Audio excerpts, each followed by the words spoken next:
التوترات بين المغرب والجزائر لها جذور تاريخية وسياسية وجغرافية تمتد لعقود طويلة، وهي تتجلى في عدد من النقاط الرئيسية.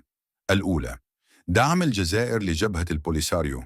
تعتبر هذه النقطة من أبرز القضايا الخلافية بين البلدين، حيث تدعم الجزائر جبهة البوليساريو التي تسعى لاستقلال الصحراء الغربية، وهي منطقة يعتبرها المغرب جزءاً لا يتجزأ من أراضيه.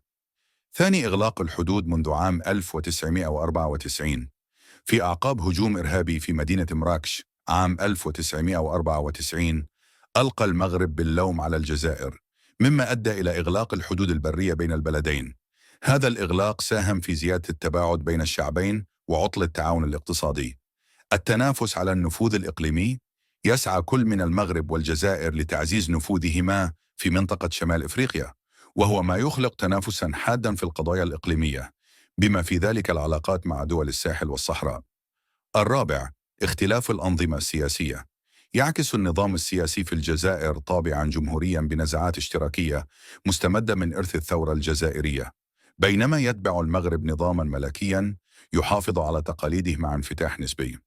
هذا الاختلاف في طبيعة الحكم يزيد من التباين في التوجهات السياسية والدبلوماسية بين البلدين.